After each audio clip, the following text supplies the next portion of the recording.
सूरज sir पर चमक रहा था और पूनम अपने काम में लगी हुई थी। तेज चिलचिलाती धूप उसके सीधे सर पर पड़ रही थी।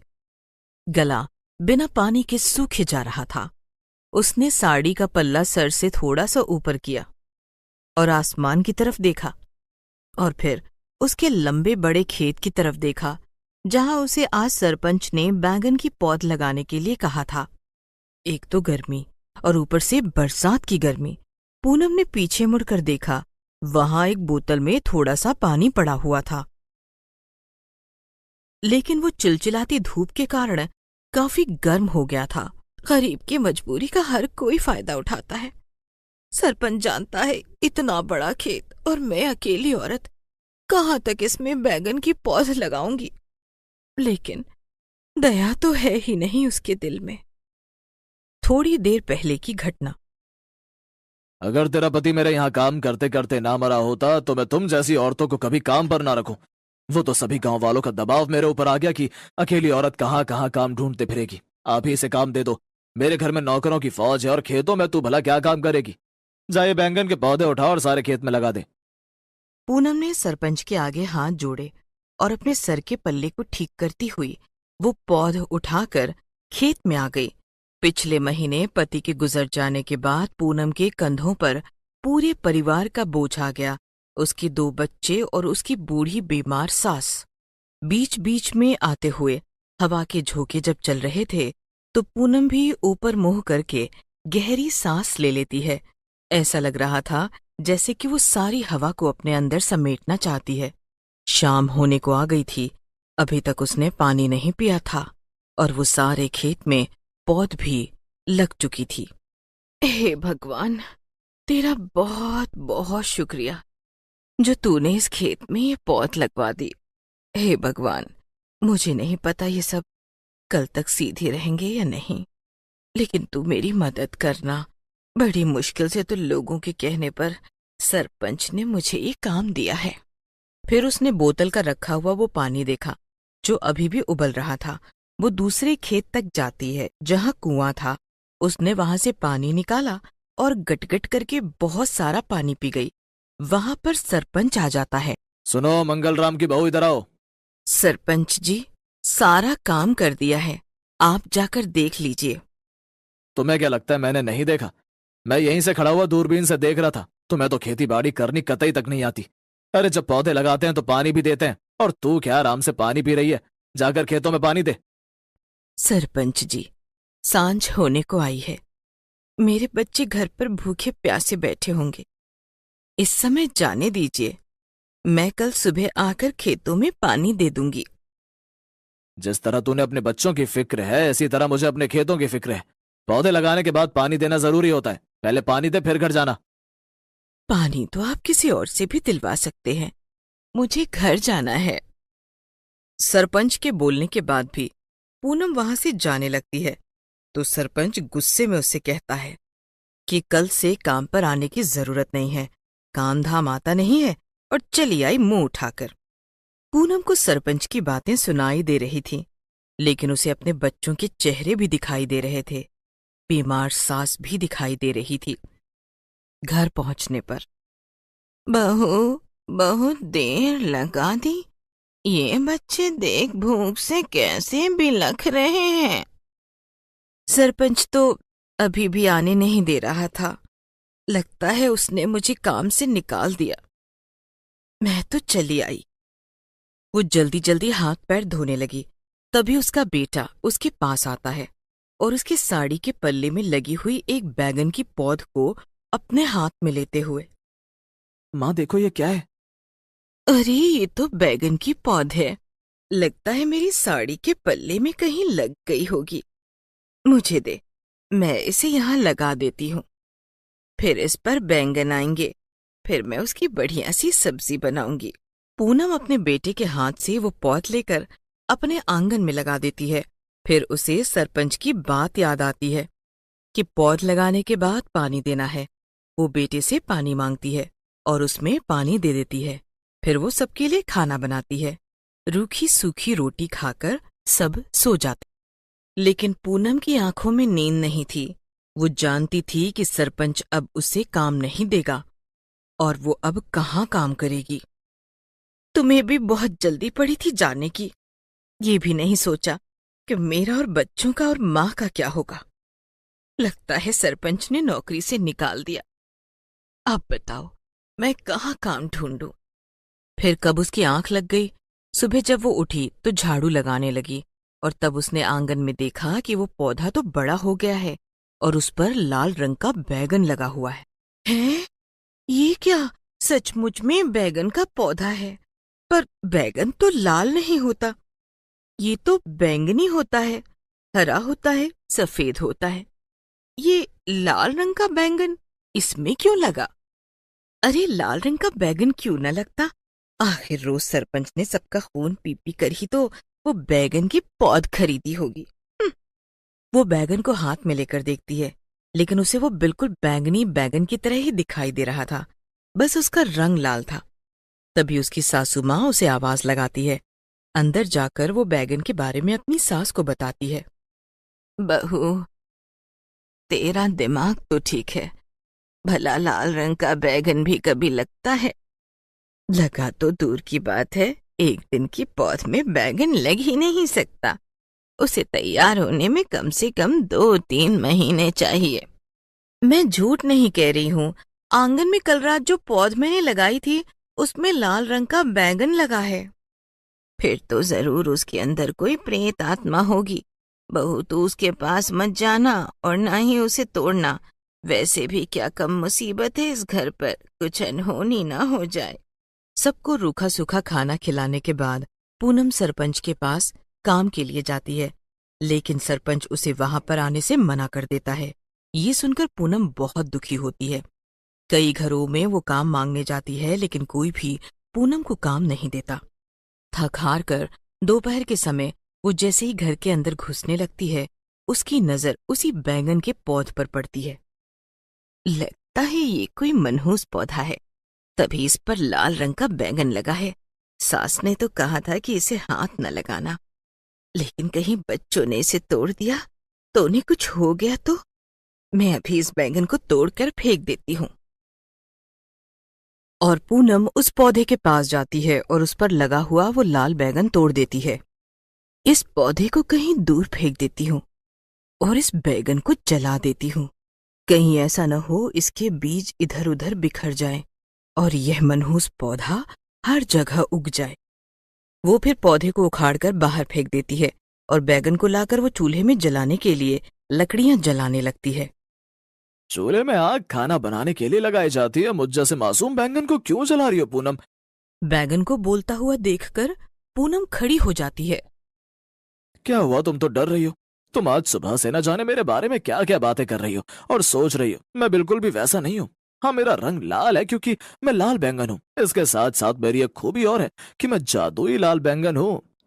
सच सच बताओ, तू किसकी आत्मा है? जल्दी बताओ वरना मैं चाकू से तेरे टुकड़े टुकड़े कर डालूंगी।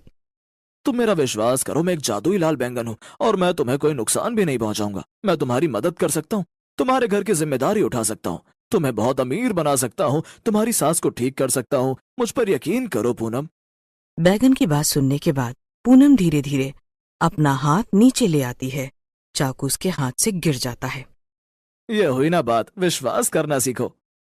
क्या तुम सच बोल रहे हो? तुम जादुई लाल बैगन हो? मुझे कोई जादू दिखाओ अपना। हाँ हाँ, क्यों नहीं, बताओ तुम्हें क्या देखना है, तुम्हें क्या चाहिए? मेरे पास काम नहीं है। काम नहीं होगा तो मेरे पास पैसे भी नहीं होंगे, और पैसे नहीं हुए तो मैं अपने बच्चों का और अपनी बीमार सास का ध्यान कैसे रखूंगी? तुम मुझे कोई काम दिलवा दो। तुम कैसी औरत हो, पूरा समुद्र तुम्हारे पास है और तुम तालाब की इच्छा कर रही हो। तुम मुझसे काम मांग रही हो, जबकि तुम मुझसे कुछ भी मांग सकती हो। जैसे कि तुम इस घर को आलीशान बनवा सकती हो, तुम अपने लिए सोना चांदी मांग सकती हो, अपने बच्चों के लिए जिंदगी भर के लिए धन दौलत मांग सकती हो, तुम चाहो तो पूरे गांव पर राज कर सकती हो। ना बाबा ना, मुझे किसी पर राज नहीं करना। मैं तो अपने बच्चों के साथ ही खुश हूँ। मेरा परिवार खुश रहे, स्वस्थ रहे, और मुझे इससे ज्यादा कुछ भी नहीं चाहिए। तो ठीक है, मैं तुम्हारी इतनी मदद तो कर ही सकता हूँ। और फिर देखते ही देखते सब कुछ बदलना शुरू हो गया।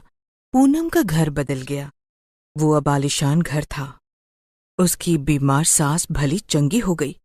उसके बच्चे जिनके तन पर फटे पुराने कपड़े थे, वो अब महंगे और चमकदार कपड़ों में थे।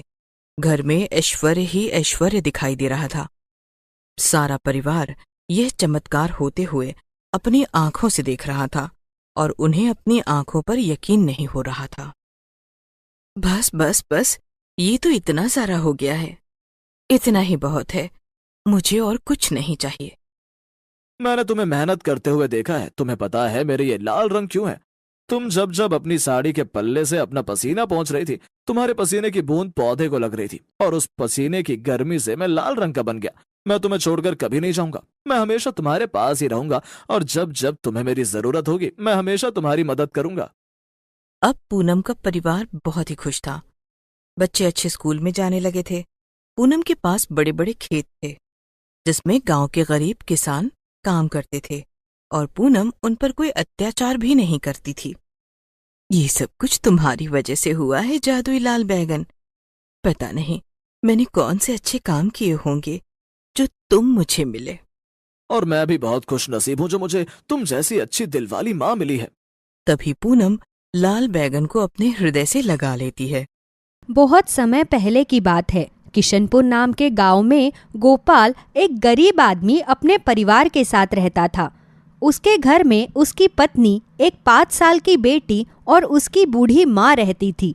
वो जमींदार जी के खेत में सब्जियां उगाने का काम किया करता था।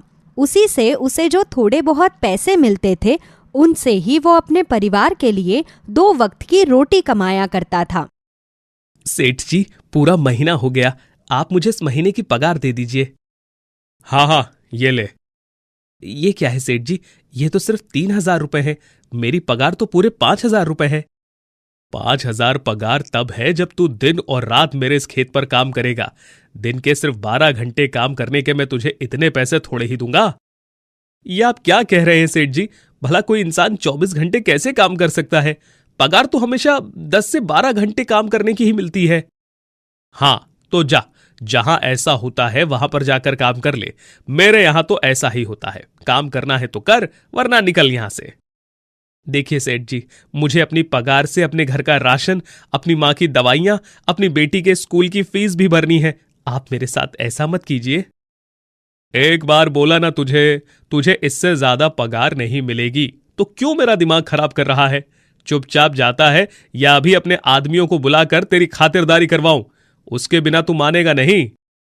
अपने सेठ की ऐसी बातें सुनकर गोपाल चुपचाप 3,000 रुपए लेकर अपने घर आ जाता है। अरे, आ गए आप? आज तो आपको पगार मिलने वाली थी ना। लाइए, मुझे पैसे दे दीजिए। मैं जाकर घर का राशन और माँ जी के लिए दवाइयाँ लेकर आ जाती हूँ। गोपाल अपनी पत्नी के हाथ में पैसे रख देता है। अरे, ये क्या? ये तो सिर्फ 3,000 रुपए है। इसमें तो ठीक से घर का राशन और माँ जी की दवाइयाँ भी नहीं आएगी। आपने रिया के स्कूल की फीस अपने पास ही रख ली है क्या? नहीं सुनीता, इस बार सेठ जी ने मुझे इतने ही पैसे दिए हैं। वो बहुत कंजूस है और चालाक भी। उन्होंने मुझे मेरी मेहनत का भी पूरा पैसा नहीं दिया। जब मैंने उनसे बाकी के पैसे मांगे तो कहने लगे कि अगर पूरे पैसे चाहिए तो दिन के 24 घंटे यहीं पर काम कर।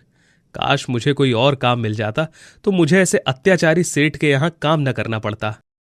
चिंता मत कीजिए जी, आपने भगवान से प्रार्थना की है तो भगवान आपकी जरूर सुनेंगे।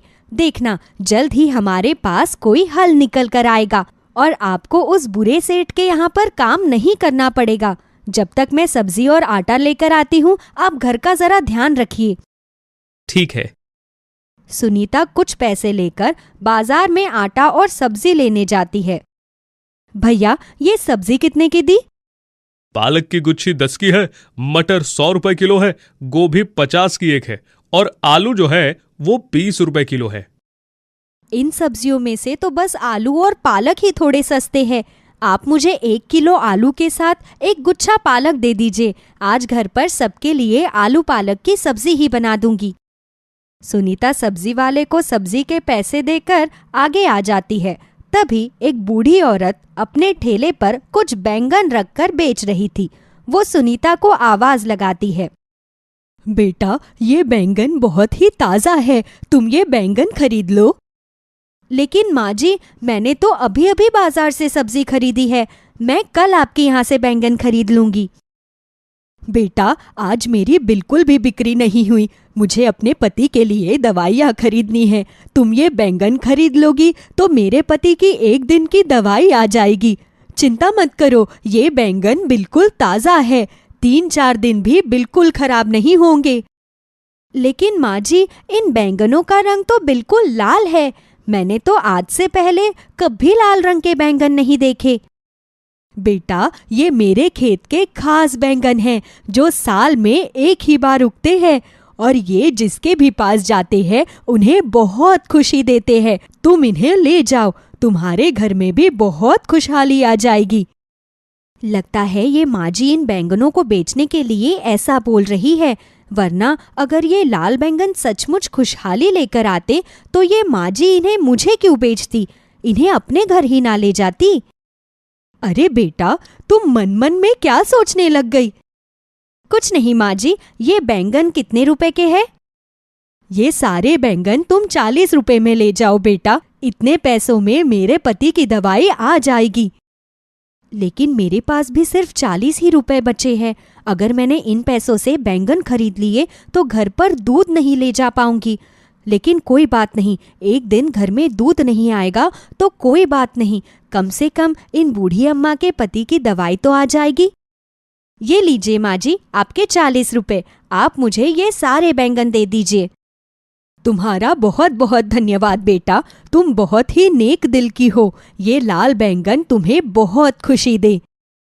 सुनीता उन लाल बैंगनों को लेकर अपने घर पर आ जाती है। माँ, जल्दी से मुझे थोड़ा सा दूध दे दो ना, मुझे बहुत तेज भूख लगी है। माफ करना बेटा, लेकिन आज घर में दूध नहीं है। तुम्हें भूख लगी है ना? मैं अभी सबके लिए खाना ही बना रही हूँ, तुम बस थोड़ी देर बैठो, मैं आलू बैंगन की सब्जी और रोटी बनाकर बस अभी लाती हूँ। ठीक है माँ।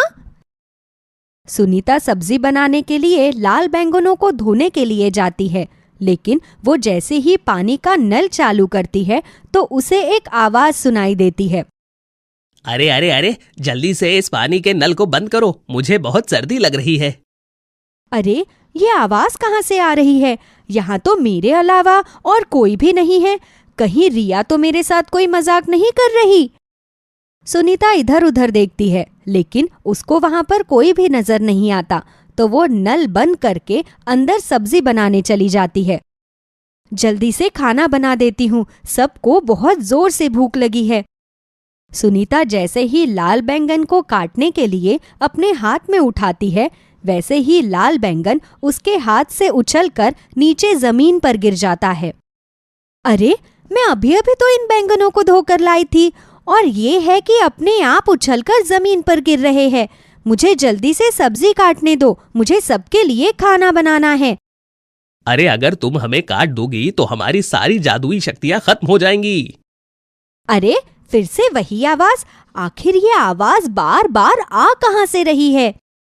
जरा ध्यान से देखो, मैं हूँ जादुई लाल बैंगन, और ये सब लाल बैंगन मेरे भाई बहन हैं। हम यहाँ पर तुम्हारी मदद करने आए हैं। सुनीता जैसे ही उन लाल बैंगनों की तरफ देखती है तो वो हैरान रह जाती है, क्योंकि उन सभी के छोटे छोटे हाथ पैर और 2 प्यारी प्यारी आंखें भी थी। हे भगवान, ये उस बूढ़ी अम्मा ने मुझे कैसे बैंगन दे दिए? इन सब के तो हाथ पैर है, कहीं ये सब कोई भूत तो नहीं है? अरे नहीं नहीं, हम कोई भूत वूत नहीं है, हम तो जादुई लाल बैंगन हैं। हम परलोक से आए हैं। वो बूढ़ी अम्मा कोई आम इंसान नहीं थी, बल्कि परी लोक की परी थीं। वो बहुत बार पृथ्वी लोक पर जाकर लोगों की परीक्षाएं लेती हैं। जो भी व्यक्ति उनकी परीक्षा में सफल हो जाता है, वो हमें उनके पास भेज देती हैं, ताकि हम उनके पास जाकर उन लोगों की मदद कर सकें। लेकिन तुम तो सिर्फ बैंगन हो, तुम भला मेरी मदद कैसे कर सकते हो? हमने तुमसे कहा ना कि हम कोई आम बैंगन नहीं है, हम जादुई लाल बैंगन हैं। तुम हमसे जो भी मांगना चाहती हो मांग सकती हो, हम तुम्हें सब कुछ देंगे।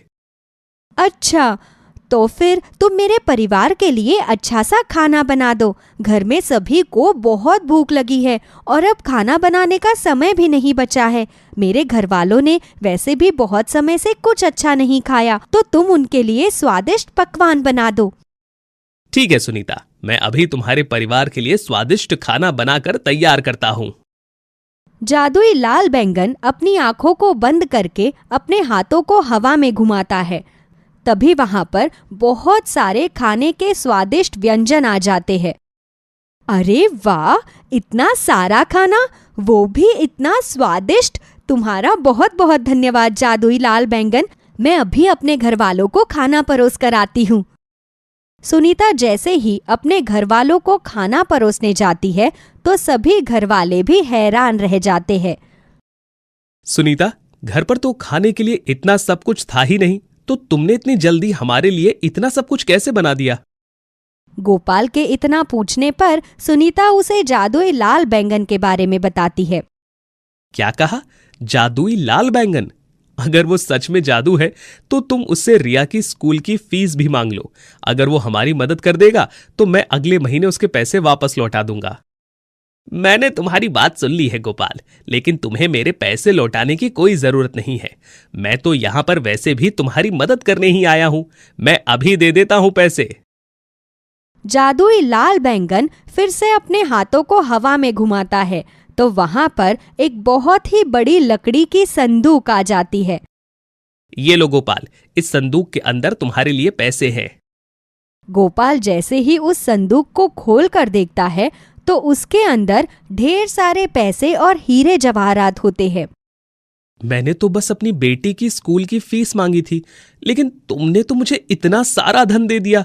भला मैं इतने धन का क्या करूंगा? तुम सचमुच बहुत ही भोले हो।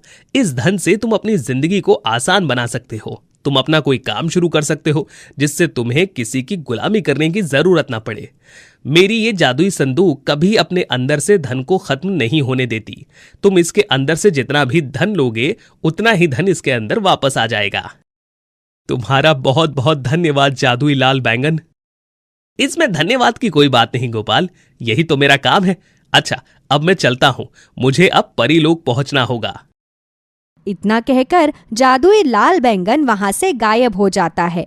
उसके वहां से जाते ही गोपाल का टूटा फूटा पुराना घर बिल्कुल नए घर में बदल जाता है। अब गोपाल गांव का सबसे अमीर आदमी बन जाता है, लेकिन उसके बाद भी उसके अंदर थोड़ा सा भी अहंकार नहीं आता। जब भी कोई गरीब या ज़रूरतमंद उसके पास मदद मांगने आता है तो वो किसी को भी मदद के लिए मना नहीं करता। इसलिए वो जादुई लाल बैंगन के जादू से दिन दोगुनी और रात चौगुनी तरक्की करता है। महिपाल जब 11-12 साल का था तब उसके पिताजी ने एक कटहल का पेड़ अपने आंगन में लगाया था। आंगन बहुत ज्यादा बड़ा नहीं था, इस वजह से उसके माँ और पिताजी के बीच उस कटहल के पेड़ को लेकर बहुत बहस हुई। नए नए शौक पाल रखे हैं आपने, छोटा सा आंगन है, उसमें इतना बड़ा कटहल का पेड़ लग जाएगा, फिर हम लोग घुटन भरी जगह पर रहेंगे। अब इतना भी छोटा आंगन नहीं है। कटहल का पेड़ ऊपर जाकर बड़ा होगा, नीचे से ही बड़ा नहीं हो जाएगा। इसलिए तुम अपने आंगन की चिंता मत करो। बस ये देखो कि जब वो बड़ा हो जाएगा उस पर ढेर सारे कटहल लगेंगे। और तुम्हें तो पता ही है कि मुझे कटहल की सब्जी कितनी पसंद है। अरे कटहल की सब्जी पसंद है तो उसका मतलब कटहल का पेड़ लगा दोगे?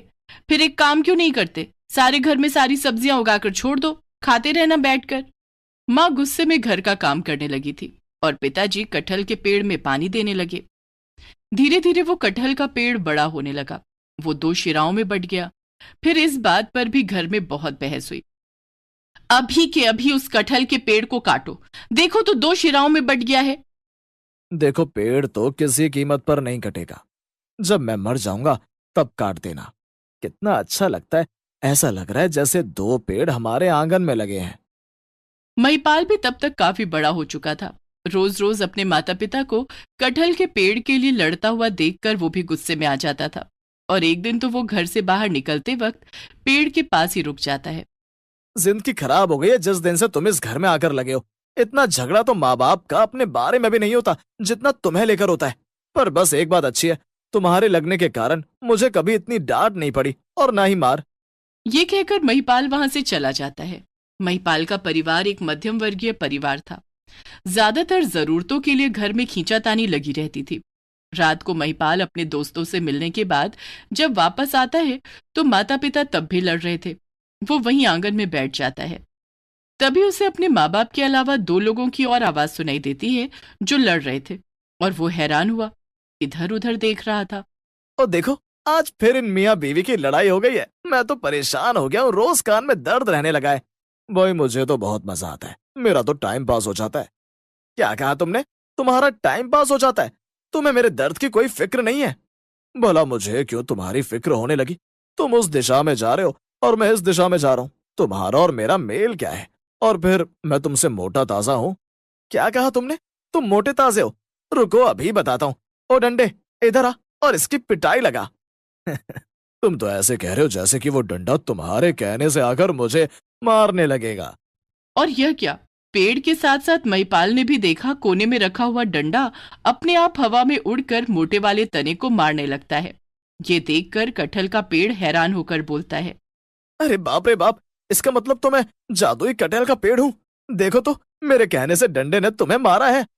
ये तो बड़ी हैरानी की बात है। अगर तुम जादुई हो तो मैं भी जादुई हो सकता हूँ। और फिर दूसरा मुंह एक पत्थर से बोलता है कि पहले मुंह की पिटाई कर दो। तभी वहां से पत्थर उठता है और तने पर जोर जोर से वार करने लगता है। फिर वो दोनों खुश हो जाते हैं कि वो तो जादुई कटहल हैं।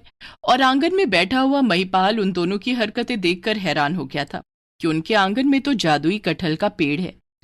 वो तुरंत भागकर घर के अंदर जाता है और अपने माता पिता को चुप कराता है। माँ, पिताजी शांत हो जाओ। मैं जो बात तुम्हें बताने वाला हूँ वो सुनकर तो तुम दोनों खुशी से पागल हो जाओगे। क्या हुआ, तेरा 12वीं का रिजल्ट आ गया है क्या? अरे रिजल्ट नहीं माँ, मेरे हाथ खजाना लग गया, खजाना। और सच कह रहा हूँ, अगर दिमाग से काम लेंगे तो हम लोग कुछ ही दिनों में बहुत अमीर हो जाएंगे। ये पहेलियां क्यों बुझा रहा है? सच सच बता, कहाँ है खजाना और कहाँ मिला तुझे? और तू फिर भी खाली हाथ आ। आप दोनों शांत होगे तो मैं कुछ बताऊंगा ना। आप दोनों को लड़ते हुए देखकर आपको पता है, हमारे आंगन में लगा हुआ वो कटहल का पेड़ भी लड़ाई करता है। क्या कह रहे हो? दिमाग ठीक है तुम्हारा? कटहल का पेड़? अरे भला पेड़ भी कभी लड़ाई करते हैं? फिर महिपाल उन दोनों को अपने पास लाता है और उनके कान में बाहर हुई घटना के बारे में बताता है।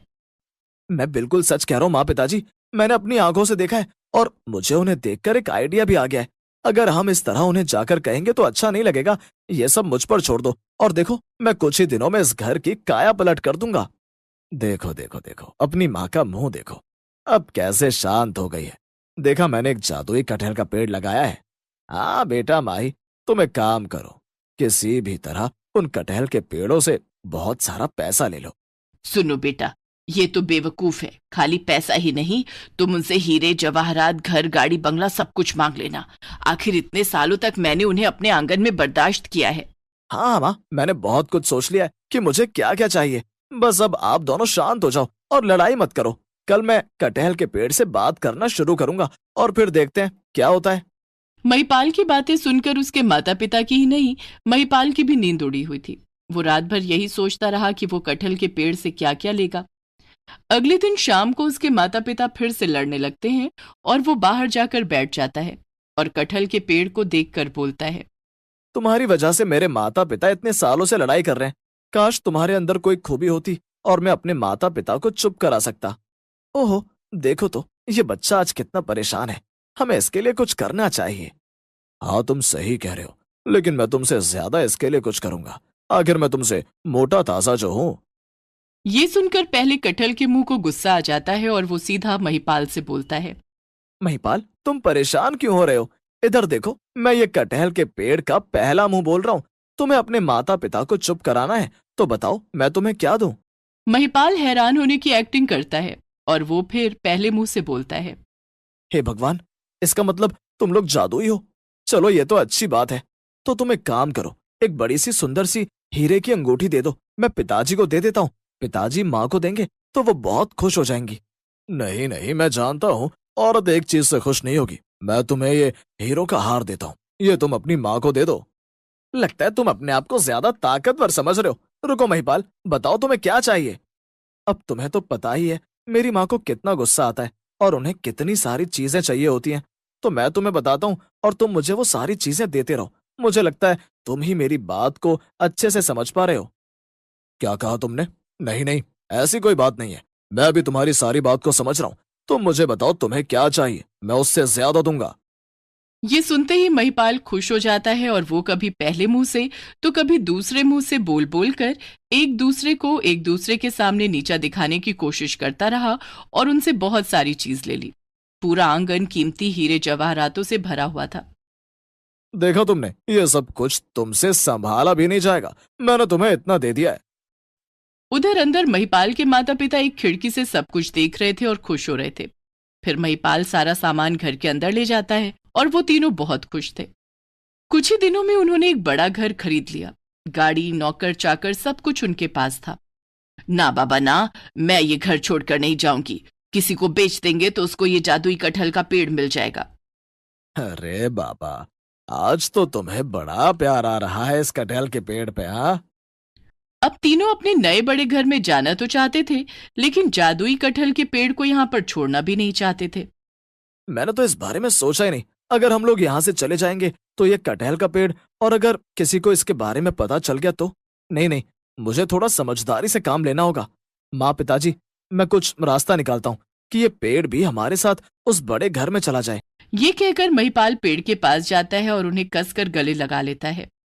मेरे दोस्त कटहल के पेड़, मैं तुम दोनों के बिना नए घर में नहीं जाना चाहता, और ये भी नहीं चाहता कि कोई तुम्हारा फायदा उठा ले। हमारा फायदा? हमारा फायदा भला कौन उठा सकता है? हमारा फायदा कोई नहीं उठा सकता। तुम्हारी गलत फहमी है। तुम लोग जादू जरूर जानते हो, लेकिन तुम लोग बहुत नादान हो। तुम्हें पता ही नहीं चला कि कब मैंने तुम्हारा फायदा उठा लिया। तुम दोनों लड़ते रहे और लड़ाई लड़ाई में मैंने तुम लोगों से कितना कुछ ले लिया। पर अब मैं तुम्हें किसी मुश्किल में नहीं डालना चाहता।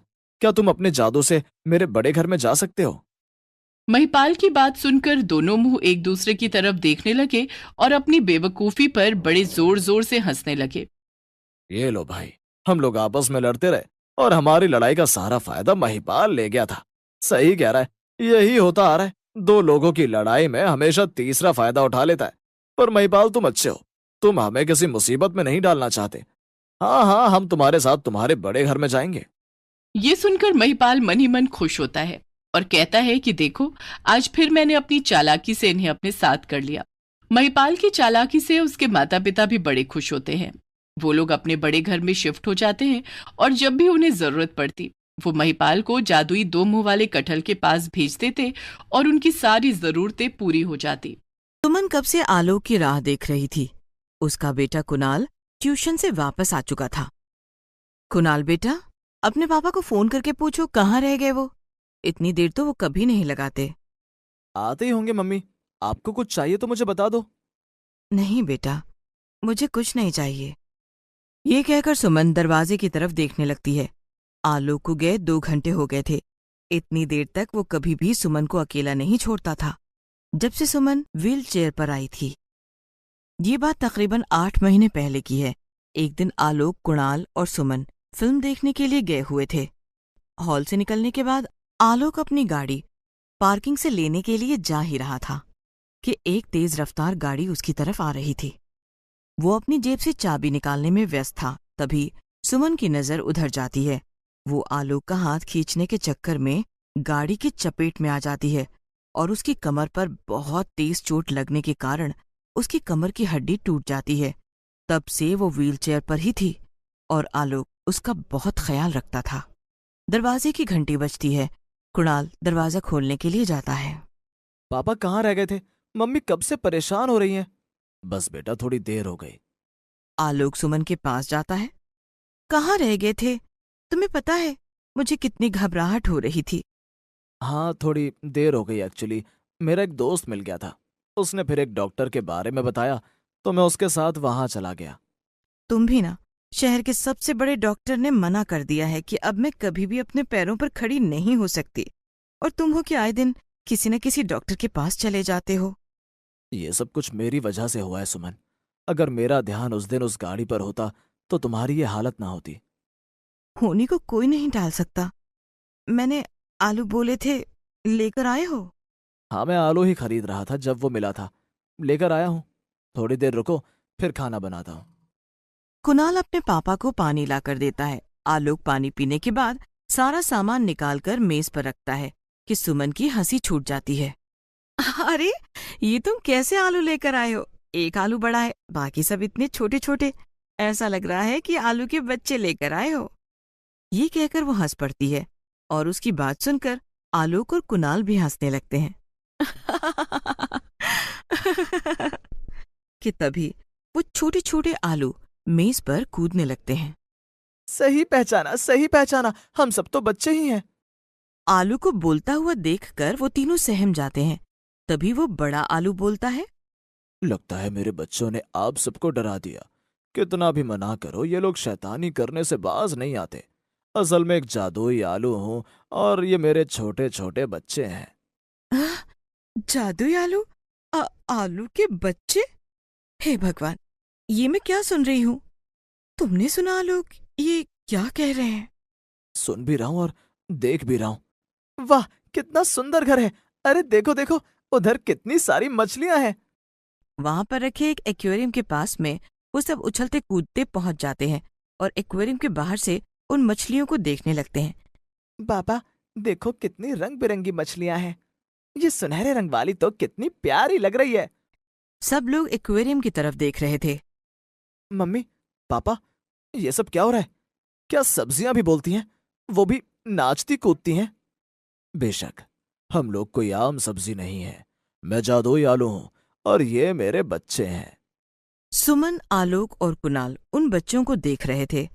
वो बच्चे जैसे ही मछली पर हाथ लगाने की कोशिश करते हैं, उससे एक सुंदर रंग निकल के पूरे कमरे में फैल जाता है। सारा कमरा रंग बिरंगी रोशनी से नहा रहा था। ये सब देखकर कुणाल खुश हो जाता है और वो भी आलू के बच्चों के साथ एक्वेरियम के पास पहुंच जाता है। ये तुम लोग कैसे कर रहे हो? मुझे भी करना है। हाँ हाँ, क्यों नहीं। तुम्हें जो भी मछली अच्छी लगती है उसके ऊपर हाथ रखो। कुणाल बाहर से ही उस मछली की तरफ उंगली करता है। वो आलू उसकी उंगली को पकड़ लेता है और तभी एक रोशनी कमरे में हो जाती है। अब तो कुणाल को बहुत मजा आ रहा था। वो भी उन आलू के बच्चों के साथ ये सब करने लगा। सुनो बच्चों, बहुत हो गया। अब इधर आ जाओ और यहाँ आकर बैठ जाओ। सारे बच्चे वापस से उछलते कूदते हुए मेज पर आकर बैठ जाते हैं। माफ करना, आप लोग हम लोगों की वजह से परेशान तो नहीं हो गए? नहीं नहीं, ऐसी कोई बात नहीं है। हम परेशान नहीं हैं, लेकिन हाँ, हमें अचंभा जरूर हो रहा है। हमने कभी नहीं सुना था कि सब्जियां भी जादुई होती हैं। ये सुनकर जादुई आलू मुस्कुरा देता है। क्या तुम सब मेरे कमरे में चलना पसंद करोगे? मेरे कमरे में बहुत अच्छे अच्छे खिलौने हैं, किताबें हैं और बहुत सारे रंग भी हैं। हम लोग सुंदर सुंदर चित्र बनाएंगे। आलू के बच्चे कुणाल के साथ उसके कमरे में चले जाते हैं। आलोक, प्लीज जल्दी से खाना बना लो। बहुत तेज भूख लगी है और फिर मुझे अपनी दवाई भी लेनी है। अरे हाँ सुमन, इन सब में मैं भूल ही गया। क्या तुम बीमार हो? नहीं, मैं बीमार नहीं हूँ, लेकिन मैं अपाहिज हूँ। चल फिर नहीं सकती। थोड़ा बहुत जो काम कर सकती हूँ उतना ही करती हूँ, वरना पूरा दिन या तो बिस्तर पर लेटी रहती हूँ या इस चेयर पर बैठी रहती हूँ। ओहो, सुनकर बुरा लगा। क्या तुम बचपन से ऐसी हो? ये सुनकर सुमन की आंखों में आंसू आ जाते हैं। तब आलोक जादुई आलू को सारी बात बता देता है। बस तब से सुमन व्हीलचेयर पर है। तुम लोग बातें करो, मैं खाना बना दूं, वरना सुमन की दवाई का टाइम निकल जाएगा। ये कहकर आलोक रसोई में चला जाता है। वो खाना बनाने लगता है। तभी जादुई आलू उसके पास आता है। अरे तुम्हें परेशान होने की जरूरत नहीं है। हमारे साथ आकर बैठो, खाना तो मैं 1 मिनट में तैयार कर दूंगा। क्या तुम्हें खाना बनाना भी आता है? नहीं मेरे दोस्त, मेरे पास जादू है। मैं सारे काम जादू से करता हूँ। चलो तुम बाहर आओ। बाहर आकर जादुई आलू अपने बच्चों को आवाज लगाता है। सब लोग बाहर आ जाते हैं। फिर छोटे छोटे ग्लास में वो अपने बच्चों के लिए ताकत का पानी डाल देता है। सुमन, आलोक और कुणाल के लिए बढ़िया खाना मंगा लेता है। आलू के छोटे छोटे बच्चे एक दूसरे के ग्लास को छीन छीन कर उसका पानी पी रहे थे। मैं जादू से हर चीज कर सकता हूँ, लेकिन अपने बच्चों की शरारतें खत्म नहीं कर सकता। ये पूरा दिन एक दूसरे के साथ इसी तरह की छेड़छाड़ करते रहते हैं। ये तो बहुत अच्छी बात है। बच्चे इसी तरह ही हंसते खेलते अच्छे लगते हैं। सब लोग खाना खा चुके थे।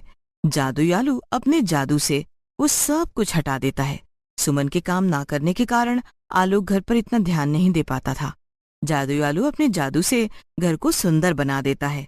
ये देखकर आलोक जादुई आलू से कहता है, मैंने देखा है तुम्हें सचमुच में जादू आता है। क्या तुम जादू से सुमन को ठीक कर सकते हो? मैं तो अभी बस यही करने वाला था कि तुम बोल पड़े। चिंता मत करो मेरे दोस्त, सुमन अभी अपने पैरों पर खड़ी भी होगी और चलेगी भी। जादुई आलू अपने दोनों हाथों को सुमन की कमर पर फेरने लगता है।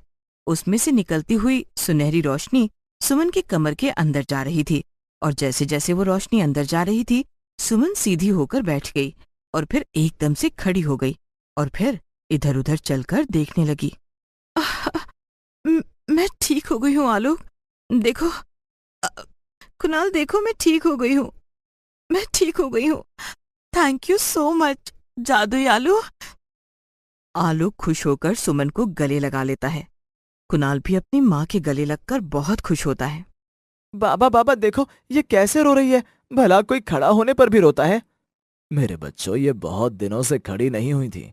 इनको कमर में चोट आई थी। आज जब ये खड़ी हुई हैं तो ये इसलिए खुश हैं और रो रही हैं। तुम अभी छोटे हो, जब बड़े हो जाओगे इन सब बातों को समझने लगोगे। बाबा, आपने इनको जादू से ठीक कर दिया, तो हमें अपने जादू से बड़ा कर दो। ओ मेरे प्यारे बच्चों, ये जादू तुम लोगों पर इस तरह काम नहीं करेगा। तुम्हें अपने हिसाब से ही बड़ा होना होगा, और जब तुम बड़े हो जाओगे तो तुम खुद मेरी तरह जादुई आलू बन जाओगे। मैं वो शब्द कहाँ से लेकर आऊं जिससे मैं तुम्हारा धन्यवाद कर सकूं? भगवान ने लगता है तुम्हें मुझे ठीक करने के लिए ही यहाँ भेजा है। और तुम्हारे बच्चे सचमुच में बहुत प्यारे हैं। कितनी प्यारी बातें करते हैं। तभी आलोक के फोन पर एक फोन आता है और वो परेशान हो जाता है। क्या हुआ आलोक, तुम परेशान क्यों हो गए? किसका फोन था? कुछ नहीं, मेरे दोस्त का फोन था। उसे मैंने जॉब के लिए बोला था। जहां बात करी थी उसने मना कर दिया। अच्छा कोई बात नहीं, तुम परेशान मत हो। मैं अब ठीक हो गई हूं ना। तुम सब अपनी तरफ ध्यान दो और कहीं न कहीं तुम्हें जॉब जरूर मिल जाएगी। तुम अपना काम क्यों नहीं करते? अब तुमसे मैं क्या छुपाऊं? जब बुरा वक्त आता है तो हर तरफ से मार पड़ती है। मेरी जॉब चली गई, कितना पैसा इलाज में चला गया। बस थोड़े बहुत पैसे बचे हैं, वो भी कुणाल की फीस वगैरह के लिए। परेशान मत हो मेरे दोस्त, तुम्हारे पास जादुई आलू है ना? बाबा, हमें भी जादू दिखाना है। हाँ हाँ, क्यों नहीं, आओ सब मेरे हाथ पकड़ो। तभी सारे बच्चे अपने बाबा का हाथ पकड़ लेते हैं और जादुई आलू आलोक को ढेर सारा पैसा देता है। अब तुम अपना काम शुरू करो। आलू के बच्चे ये सब देखकर बहुत खुश होते हैं और आलोक, सुमन और कुणाल भी। फिर जादुई आलू अपने बच्चों के साथ वहां से चला जाता है। आलू काम शुरू करता है। जल्दी ही उसे अपने काम में बहुत तरक्की मिलती है, जिससे अब आलोक और उसका परिवार सभी खुश थे। वो हमेशा जादुई आलू और उसके प्यारे प्यारे बच्चों को याद करते थे।